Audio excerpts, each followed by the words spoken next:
नमस्कार दोस्तों, आपका स्वागत है आपके अपने YouTube channel study with Jupiter में। दोस्तों, आज हम विजयनगर साम्राज्य का भाग 2 पढ़ेंगे।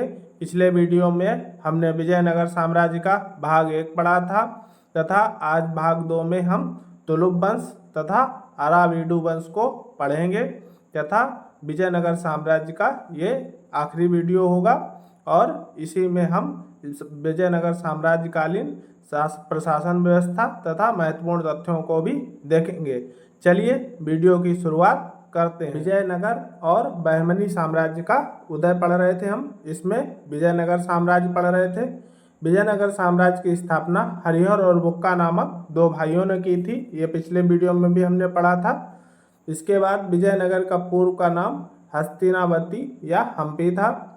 यह मध्यकालीन भारत में स्थापित होने वाला प्रथम हिंदू राज्य था। जिस टाइम मुगलों का भारत पे आधिपत्य तेजी से बढ़ रहा था मध्यकालीन भारत में, तथा देखा था हमने दिल्ली सल्तनत पे कैसे मुगलों का आधिपत्य होने लगा था, उस टाइम उदय होने वाला प्रथम हिंदू राष्ट्र यही था। हरिहर और बुक्का को विजयनगर की स्थापना की प्रेरणा माधव विद्यारण ने दी थी। जो माधव विद्यारण होते हैं हरिहर बुक्का के गुरु, उनके द्वारा इसकी प्रेरणा दी जाती है। विजयनगर में कुल 4 राजवंशों ने राज करते हैं: संगम वंश, सालुब वंश, तुलुप वंश और अराविडु वंश। इसमें हम संगम वंश को पढ़ चुके हैं, सालुब वंश को पढ़ चुके हैं। आज तुलुप वंश और अराविडु वंश को पढ़ेंगे। ये विजयनगर साम्राज्य का क्षेत्र है, देख सकते हैं आप मानचित्र में। चलिए आगे हम शुरुआत करते हैं तुलुप वंश। तुलुप वंश सालुब वंश के अंतिम राजा नरसिंह राय द्वितीय की हत्या कर वीर नरसिंह ने 1505 ईस्वी में तुलुप वंश की स्थापना करता है। जो वीर नरसिंह होता है वो नरसिंह राय द्वितीय की हत्या कर देता है और तुलुप वंश की स्थापना करता है। यह कुछ वर्षों तक ही शासन कर पाया। इसके शासन में आंतरिक विद्रोह और आक्रमण लगातार जारी रहे। इसके साथ ही ये थोड़े ही समय में राज कर पाया। इसके बाद अगला राजा बनता है कृष्णदेव राय, जो इससे सबसे ज़्यादा क्वेश्चन पूछे जाते हैं तथा इस वंश का सबसे प्रतापी राजा होता है तथा इसी से सबसे ज़्यादा क्वेश्चन पूछे जाते हैं, क्योंकि इसने पुर्तगालियों को कोई भी दाल गलने नहीं दी थी तथा जब तक ये राजा रहा तब तक पुर्तगाली भारत पे कब्जा करने में सफल नहीं रहे। कृष्णदेव राय यह तुलुप वंश का प्रतापी शासक था। इसने अभिनव भोज, आंध्र पितामह की उपाधि धारण की। बाबर ने अपनी आत्मकथा तुझके बाबरी में कृष्णदेव राय को भारत का सबसे शक्तिशाली राजा कहा। जो बाबर ने अपनी आत्मकथा लिखी है तुझके बाबरी, उसमें कृष्णदेव राय को भारत का सबसे शक्तिशाली राजा माना। कृष्णदेव राय ने तेलुगु में अमुक्ति मल्याद और संस्कृत में जाम्बती कल्याणम की रचना की। इसके दरबार में अष्टदिग्गज नाम से मशहूर 8 तेलुगु कवि थे। इसके दरबार में थे 8 तेलुगु कवि थे, उन्हें अष्टदिग्गज के नाम से भी जाना जाता था। इनमें प्रमुख 2 जो कवि हैं उनकी तथा रचनाएं को देखते हैं। पहले हैं अल्लसानी पेद्दम, इनकी मनुचरित और हरि कथासार, ये 2 रचनाएं हैं। अगले हैं तेनालीराम, जो बहुत बार पूछे जाते हैं तेनालीराम, इनकी रचना है पांडुरंग महात्म्य। ये इनकी 2 प्रमुख जो अष्टदिग्गज कवि हैं वो इनकी रचनाएं रहीं। अल्लसानी पेद्दम को तेलुगु कविता के पितामह की उपाधि थी। जो अल्लसानी पेद्दम है ना, इनको तेलुगु कविता का पितामह कहा जाता है। कृष्णदेव राय के शासनकाल को तेलुगु साहित्य का क्लासिकल युग कहा जाता है, क्योंकि इसके शासनकाल में जो अष्टदिग्गज कवि थे तेलुगु कवि, वो इसी के दरबार में थे और इसी कारण से तेलुगु साहित्य का इसे क्लासिकल युग कहा जाता है। कृष्णदेव राय ने अपनी मां के नाम पर विजयनगर के समीप नगलपुरम नामक शहर बसाया।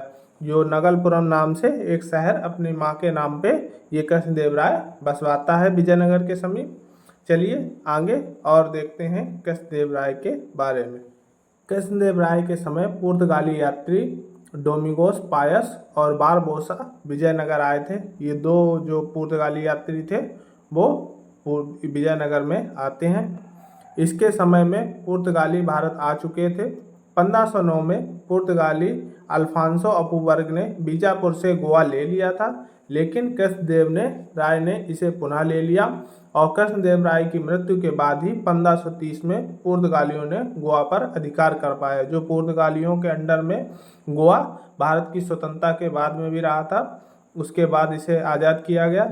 जो वो गोवा इसके अधीन था ना, वो जब तक कृष्णदेव राय राजा रहे तब तक इनके अधीन गोवा नहीं रहा। इतिहासकार तेजपाल सिंह धामा ने हिंदी में इनके जीवन का प्रमाणिक उपन्यास आंध्र भोज लिखा। जो इतिहासकार तेजपाल सिंह धामा होते हैं वो हिंदी में इनके जीवन पर एक उपन्यास लिखते हैं आंध्र भोज, और जामवती कल्याणम नामक पुस्तक की रचना की। अब कृष्णदेव राय के प्रमुख अभियानों को देख लेते हैं, इसके द्वारा कौन कौन से अभियान चलाए गए। 1509 से 1510 में अदोनी के समीप बीदरपुर के सुल्तान महमूद शाह को हराया। ये 1509-1510 में जो अदोनी के समीप एक युद्ध होता है बीदर के सुल्तान के साथ में, उसमें महमूद शाह को ये हरा देता है। 1512 में बीजापुर के शासक यूसुफ आदिल खां को पराजित कर रायचूर और गुलबर्गा के किले पर अधिकार कर लेता है।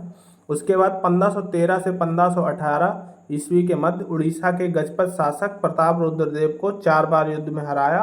अंत में प्रताप रुद्रदेव ने संधि कर अपनी पुत्री का विवाह कृष्णदेव राय के साथ कर दिया, क्योंकि वो हट गया था, बार बार युद्ध में हराया जा रहा था। इसके बाद वो अपनी पुत्री का विवाह करके संधि कर लेता है तथा मैत्री संबंध स्थापित कर लेता है। इस तरीके से उसकी जान छूटती है।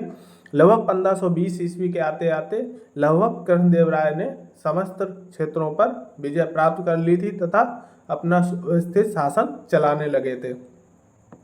नागलपुर नगर में हजारा और विट्ठल स्वामी मंदिर का निर्माण इन्हीं ने कराया। अगला इसका राजा होता है इस वंश का, जो होता है अच्युत देव राय। अच्युत देव राय यह कृष्णदेव राय का भतीजा होता है। अच्युत देव राय के शासनकाल में पुर्तगाली यात्री नूनीज विजयनगर आया था। जो नूनीज होता है यात्री वो विजयनगर आया, और इसके साथ ही आगे हम अगले राजाओं को देखते हैं। अगला राजा है सदाशिव राय। सदाशिव राय इस वंश का अंतिम शासक था। इसका सेनापति राम राय था, जिसने बीजापुर, गोलकुंडा, बरार, बीदर, अहमदनगर में फूट डालने का प्रयास किया। परिणाम स्वरूप बहमनी नहीं, यह गलत है, बहमनी नहीं होगा यहाँ पे होगा बरार था, वो इसमें शामिल नहीं था। बाकी 4 राज्य शामिल थे। परिणाम स्वरूप बरार को छोड़कर शेष राज्यों ने विजयनगर पर हमला कर दिया। तालीकोटा की प्रसिद्ध लड़ाई हुई, जिसमें सेनापति राम राय मारा जाता है। सदाशिव राय ने अगला सेनापति तिरुमल को बनाया। 1570 में तिरुमल ने सदाशिव राय की हत्या कर आराविदु राजवंश की स्थापना की। जो इसने सेनापति नया तिरुमल बनाया था, तिरुमल क्या करता है, सदाशिव राय को मार देता है और आराविदु राजवंश की स्थापना करता है। अब तुलुप वंश की वंशावली को देख लेते हैं। पहला तुलुप नरस नायक, यह 1491 से 1503 तक चलता है। उसके बाद वीर नरसिंह राय, जो 1503 से 1509 तक चलता है। उसके बाद कृष्णदेव राय 1509 से 1529 तक। अच्युत देव राय 1529 से 1542 तक। सदाशिव राय 1542 से 1570 तक। इसके बाद ये वंश यहाँ से समाप्त होता है। चलिए अब अगला राजवंश देखते हैं विजयनगर साम्राज्य का। अगला राजवंश है अराविदु राजवंश। अराविदु राजवंश की स्थापना तिरुमल ने 1570 ईस्वी में की। इस वंश ने अपनी राजधानी पेनुगोंडा को बनाया। जो पेनुगोंडा को ये अपनी राजधानी बनाते हैं। यह विजयनगर का अंतिम राजवंश था। इसके बाद विजयनगर राजवंश निम्न राज्यों में बंट जाता है: तंजौर, मैसूर और मदुरई। अभी हम जब आंग्ल मैसूर युद्ध वगैरह पढ़ेंगे ना, तो वहाँ पे इन राज्यों का पुनः वर्णन मिलेगा। ये तंजौर, मैसूर और मदुरई में ये विजयनगर साम्राज्य बंट जाता है। विजयनगर साम्राज्य का और आराविदु वंश का अंतिम राजा श्रीरंग तृतीय था। इसी के साथ आराविदु राजवंश खत्म हो जाता है। अब आराविदु राजवंश की वंशावली को एक बार देख लेते हैं। अराविदु राजवंश की वंशावली। पहले आलिया राम राय 1542 से 1565 तक। तिरुमल देव राय जो मेन होता है, जो हत्या करके राजवंश की स्थापना करता है, 1565 से 1572 तक। इसके हाथ में सत्ता आ जाती है, लेकिन ये 1570 में उसे मारता है। उसके बाद अपने वंश की स्थापना करता है। फिर श्रीरंग प्रथम 1572 से 1586 तक। वेंकट द्वितीय 1586 से 1614 तक। श्रीरंग द्वितीय 1614 से 1614 तक 17 तक, माफ़ कीजिएगा। रामदेव अराविदु 1617 से 1632 तक। वेंकट तृतीय 1632 से 1642 तक। श्रीरंग तृतीय 1642 से 1646 तक। इसी के साथ विजयनगर साम्राज्य का अंत हो जाता है और विजयनगर साम्राज्य से निकलकर 3 राजवंश उभर कर आते हैं। इसी के साथ ये विजयनगर साम्राज्य के जो राजवंश थे वो खत्म होते हैं। अब विजयनगर साम्राज्यकालीन प्रशासन व्यवस्था को देख लेते हैं। विजयनगर साम्राज्य का प्रशासन। विजयनगर साम्राज्य का स्वरूप राजतंत्रात्मक था। इस साम्राज्य का प्रशासन केंद्रोन्मुखी था। विजयनगर साम्राज्य के राजा स्वयं को ईश्वर तुल्य मानते थे और राय नामक उपाधि धारण करते थे। ये राजसत्तात्मक था। इसमें राजा केंद्र में होता था तथा राजा के ही अनुसार सारी क्रियाएं चलती थीं। इसमें राजा स्वयं को ईश्वर के तुल्य मानते थे और राय नामक एक उपाधि धारण करते थे। विजयनगर साम्राज्य के राजा के द्वारा 2 परिषदों का गठन किया जाता था। एक होती थी राज्य परिषद और एक होती थी मंत्री परिषद। राजा इसी की पहला है राज्य परिषद। राजा इसी की सलाह पर नीतियों का निर्माण करता था। जो कोई नीति लागू करनी होती थी वो इसी की सलाह पर करता था। यह परिषद सीमित समय के लिए होती थी। इसका समय ड्यूरेशन निश्चित होता था। कोई नीति जब लागू करते हैं तो उसी समय इस परिषद का गठन किया जाता था। नीति सुचारू रूप से चालू होने के बाद इस परिषद का भंग कर दिया जाता था।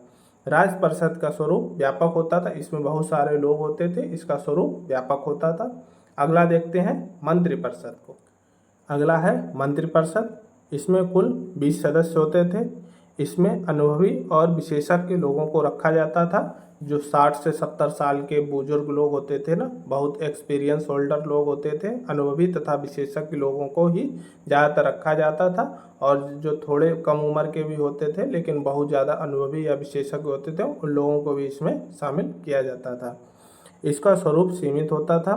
इसके शीर्ष पर राजा, उसके बाद युवराज, फिर प्रधानमंत्री होता था। राजा सबसे ऊपर, उसके बाद युवराज, उसके बाद प्रधानमंत्री तथा उसके बाद अन्य मंत्रिमंडल होता था। राजस्व व्यवस्था। जो विजयनगर साम्राज्य की राजस्व व्यवस्था को देखते हैं क्या है। भूमि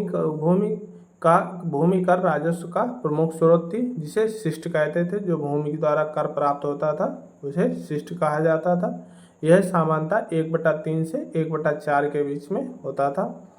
सदाशिव राय ने नाई जाति को व्यावसायिक कर से मुक्ति कर दिया था। जो सदाशिव राय आखिरी राजा होता है ना, वो नाई लोगों पे कोई कर हटा देता है, व्यावसायिक कर नहीं लेता है उनसे। और इसी के साथ इसकी प्रशासन व्यवस्था समाप्त होती है तथा इससे जुड़े कुछ अन्य महत्वपूर्ण तथ्यों को देख लेते हैं। अन्य महत्वपूर्ण तथ्य। विजयनगर साम्राज्य का नाम हम्पी यहाँ की मातृ देवी पंपा देवी के नाम पे रखा गया। जो यहाँ की मातृ देवी पंपा देवी होती हैं उन्हीं के नाम पे विजयनगर साम्राज्य का नाम हम्पी रखा गया।